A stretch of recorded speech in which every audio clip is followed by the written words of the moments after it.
සුබෝදෑසනක් අද අපි කරුණු ගණනාවක් මේ රට බලපාන වැදගත්ම ආර්ථික සමාජීය කරුණු ගණනාවක් පිළිබඳව අදහස් දැක්වීමට බලාපොරොත්තු වෙනවා. පළමුවෙන්ම අද දින පාර්ලිමේන්තුවට ඉදිරිපත් කරලා තියෙන මේ බදු සම්බන්ධයෙන් වෙච්ච මුදල් පනත.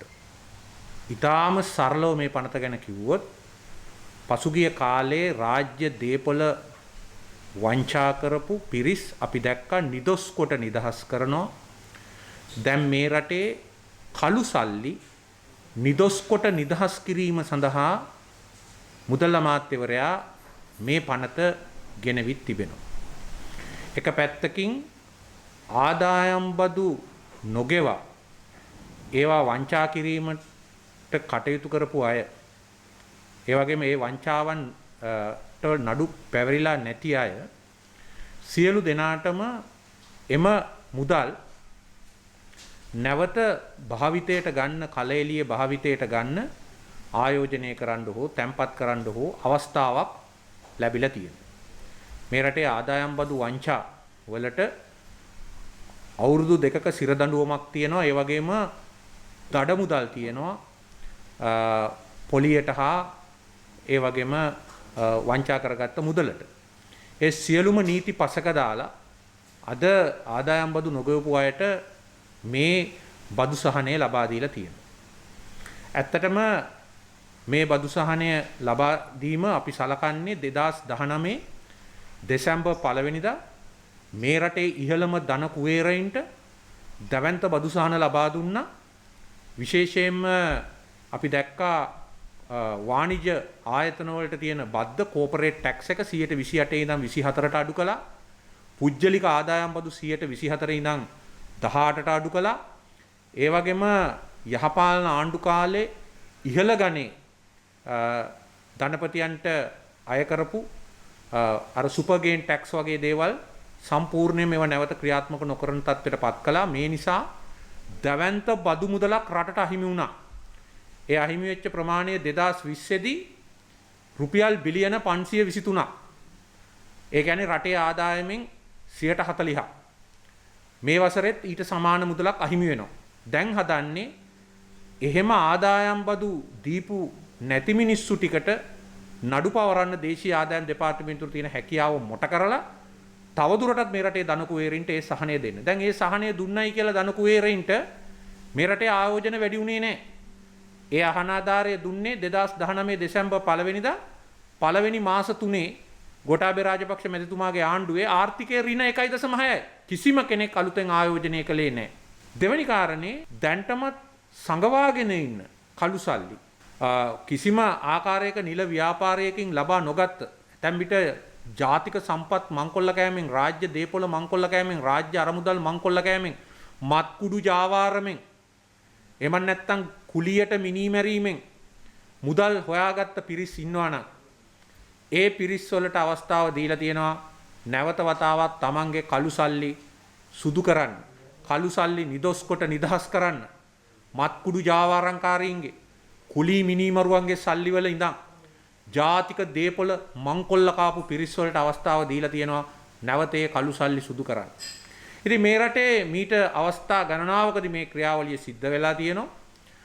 ඒ කිසි එකකින් නිසි ප්‍රතිඵල මේ රටට ලැබිලා නැහැ. ඒකයි මේ නැවත වතාවක් මේක ගෙනල්ලා තියෙන්නේ. මේ ආණ්ඩුව සද්ගුණවත් ධර්මපාලතුමාගේ අවතාරය කියපු අය, මේ ආණ්ඩුව බෞද්ධ පංචශීලයේ මත ක්‍රියාත්මක වෙන බවට ජනතාවට පොරොන්දු දීපු අය, කුලියට මිනීමරපු මිනිස්සුන්ගේ සල්ලි නීතිගත කරන්න, මත්කුඩු ජාවාරම්කාරීන්ගේ සල්ලි නීතිගත කරන්න, රාජ්‍ය දේපොළ මංකොල්ල කාපු අයගේ සල්ලි නීතිගත කරන්න දරන මේ උත්සාහයට මොන විදිහේ ප්‍රතිචාරයක් දක්වයිද කියලා අපි බලන් ඉන්නවා. ඒ වගේම වාමාංශික සටන් පාට කියමින් ධනපතියන්ට බැනවදිමින් ධනේශ්වර ක්‍රමයේ නව ලිබරල් වාදය ගැන සටන් කාට කියපු අයට කිසිම නව ලිබරල් වාදියෙක්වත් පසුගිය කාලවල වල යෝජනා නොකර විදිහට තක්කඩි හොර රංචු වලට මංකොල්ලකාරීන්ට දඬුවම් දෙනවා වෙනුවට බදු සහන දීපු ආණ්ඩුවේ මේකට අද කොහොමද ඡන්ද දෙන්නේ කියන එක මත ඒගොල්ලන්ගේ වාමාංශික ඉතිහාසයත් තීරණය වෙන බව ප්‍රකාශ කරන්න කැමැති. ඒ අනුව අද අපිට පේනවා ඊ타ත්ම නරක නව ලිබරල් වාදයකුත් නෙවෙයි පාදඩ ලිබරල් වාදයක්. පාදඩ ලිබරල් වාදයක් අද මේ ආණ්ඩුවේ ආර්ථික ප්‍රතිපත්තිය බවට පත් වෙලා තියෙනවා.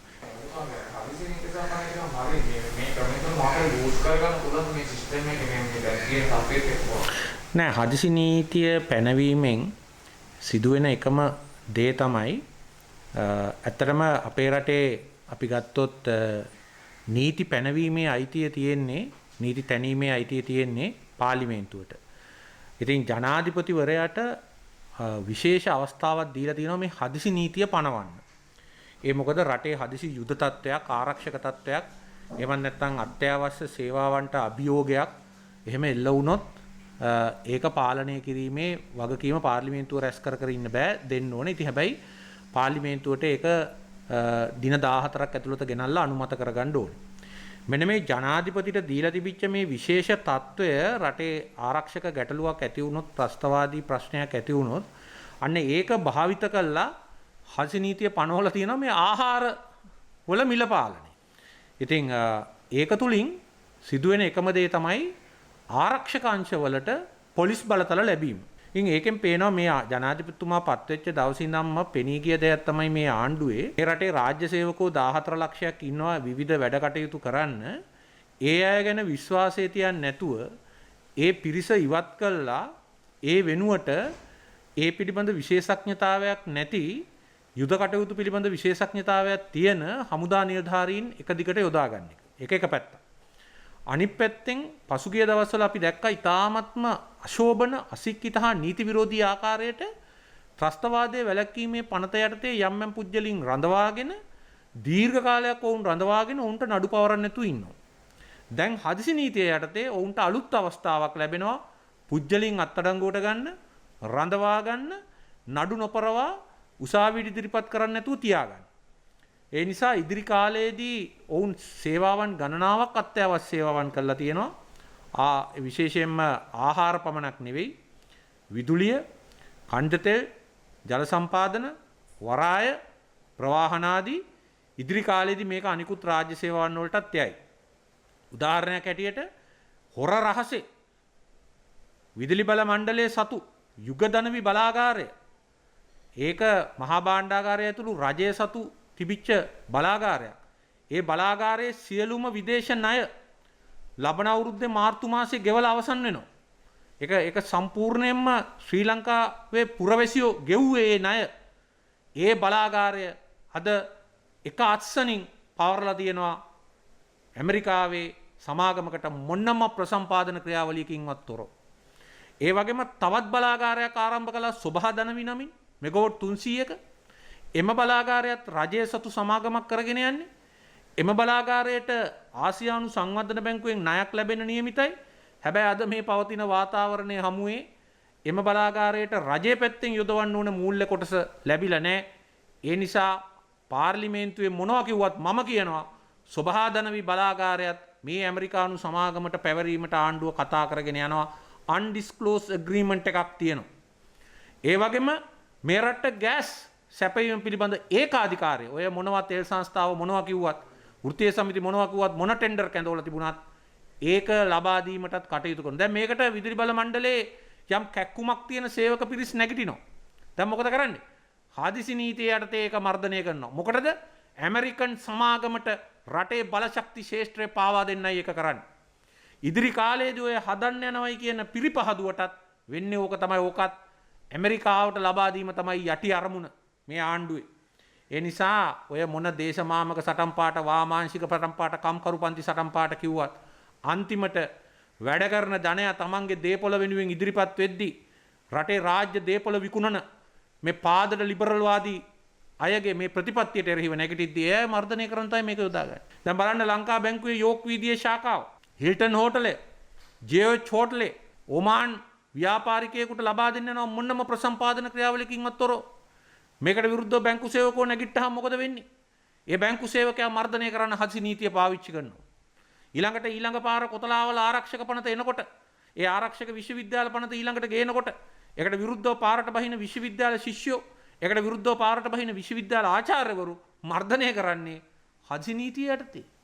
දැන් පොදු දේපල පනත යටතේ පාරේ මිනි පෙට්ටියක් ගිනි තිබ්බයි කියලා අර විශ්වවිද්‍යාල ශිෂ්‍ය නායකයින්ව රඳවගෙන ඉන්න ආණ්ඩුවට යගේ තුට්ටු දෙකේ චෝදනාවක් මත රඳවගෙන ඉන්න ආණ්ඩුවට හදිසි නීතිය යටතේ දින 90ක් මොනම නඩු පැවරීමකින්වත් තොරව රඳව ගන්න පුළුවන්. මේ නිසා ඉදිරි කාලෙදී පෝර නැතුව මේ ඊළඟ තව වැඩි කල නැහැ මාස් කන්නේ ආරම්භ වෙන්න. ඇලවේලි සුද්ධ කරන්න තියෙනවා. මහවැලි වතුර එනකොට පෝර නැහැ. ඇත්ත කතාව ඒකයි. පාරට බහින ගොවි ජනතාවට ඔය විදේශ වලින් ආනයනය කරන්න යන තුට්ටු දෙකේ රට විනාශ කරන රටේ පස විනාශ කරන නීති විරෝධී එක. ඒ පෝර වලින් මේ ප්‍රශ්න විසඳන්න බෑ. ඒකට එරෙහිව අස්වැන්න නැතුව පාරට අයින ගොවියව මර්ධනය කරන්න යන්නේ කොහොමද? හදිසි නීතිය යටතේ. ඒ ගොවි ජනතාව මර්ධනය කරන්න යන්නේ හදිසි නීතිය යටතේ. අනාගතයේදී. ඉතින් මේ වගේ මේ රටේ සමස්ත ජනතාවම මර්ධනය කිරීමට මේ හදිසි නීති උපාංග එනවා. මතක තියාගන්න ඔය හදිසි නීතිය යටතේ මාධ්‍ය මර්ධනය කරපු හැටි. ඒ වගේම සමාජ ක්‍රියාකාරිකයන් මර්ධනය කරපු හැටි. අතුරුදහන් කරපු හැටි. අපි දශක ගණනාවක් ලේවලින් අත්විඳ රටක් මේ රට. ඒ වගේම පාලක පන්තියටත් අපි කියන්න ඕනේ සිරිමාවෝ මැතිනියත් ඔය විදිහටම හාල් පොල්ල මිරිස් පොල්ල දාන්න හදිසි නීතිය දාගෙන රට පාලනය කළා. අන්තිමට අටට බැස්සා. අවුරුදු 17ක් විපක්ෂයේ ඉඳලා තමයි එන්න උනේ. ඒ නිසා මේ රට ප්‍රජාතන්ත්‍රවාදී නිදහස තියෙන රටක්. මේ රටේ ඔය ප්‍රජාතන්ත්‍ර විරෝධී ආකාරයට කෙටි කාලයක් ඉන්න පුළුවන්. දිගු කාලයක් ඉන්න බෑ. ඒ නිසා හෘද සාක්ෂියක් තියෙන පොදු ජන පෙරමුණේ ඉන්න മന്ത്രിවරු ඇතුළු සියලුම මහජනතාවගෙනුත් අපි ඉල්ලනවා මේ කරන්න යන්නේ ආයේ පොහොට්ටුවට හෝ ඒ පක්ෂයත් එක්ක ගැට ගැහිලා ඉන්න පිරිස් වලට මැතිනියට වුණා වගේ 77 නැත්තට නැති වෙන ක්‍රියාදාමයකට අවශ්‍ය කරන මඟ පෑදීම තමයි මේ කරන්නේ. ඒ විතරක් නෙවෙයි. මේ ලබන 13 වෙනිදා අපි මානව හිමිකම් මණ්ඩලයට ඉදිරිපත් කරලා තියෙනවා අපිව. සැප්තැම්බර් මේ එන්න 13 වෙනිදා. ඒකෙදි මේ හදිසි නීතිය දැම්මම මොකද වෙන්නේ? අපට විරුද්ධ චෝදනාව තවත් බලාත්මක වෙනවා. තව බර වෙනවා. මේ හමුදා නිලධාරීන්ට මේ වගකීම් බාර දුන්නාම ආහාර බෙදා දීමේ විදේශ ප්‍රවෘත්ති සේවා ඒවා දැම්මම මොකද වෙන්නේ?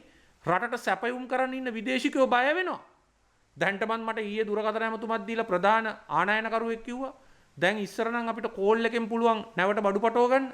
හැබැයි හමුදා නිලධාරීන් ගිහිල්ලා මේවා වටලනවා දැක්කහම කිසිම සැපයුම් කරුවෙක් අපිට සැපයුම් ලබා දෙන්නේ නැහැ කියලා. එතකොට මේ රටේ සාගතයට තව තව පාර කපනවා. ලෝකේ කොහෙවත් මෙහෙම ආඥාදායක විදියට හමුදා පාලන වලින් කරනවා. මේ ඔක්කොගෙන් පෙන්නලා තියෙන්නේ මොකද්ද? තමන් අසමත් කියලා. තමන්ගේ නිලධාරීන් අසමත් කියලා. මේ රටේ ආහාර ටික පාලනය කරන්න.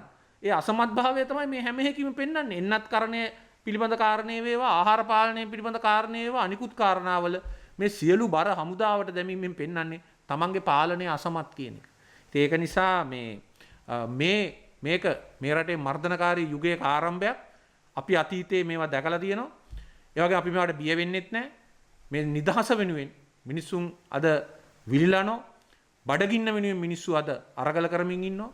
ජීවන විය බැර වෙනුවෙන් අද අරගල කරගෙන ඉන්නවා. මේ හැම මිනිහෙක්කම අපි කියන මේ හදිසි නීති මර්ධනයට එරෙහිව අපි එක පෙරමුණකට ආයුතුයි දැන්. ඒ අවස්ථාවේ මොහොත උදා කරලා දීලා තියෙනවා මේ ආණ්ඩුව. මේ ආණ්ඩුවේම අයට මම කියනවා අනාගතේ මේ ආණ්ඩුවේම යම් යම් විරුද්ධ මත ප්‍රකාශ කරන දරන අයටත් එරෙහිව ඔය උස්සපුවත් හදිසි නීතියට උස්සපුවත් අනි ඒ අයටත් මුලින්ම මේ හදිසි නීතිය ක්‍රියාත්මක වෙන්න නියමිතයි.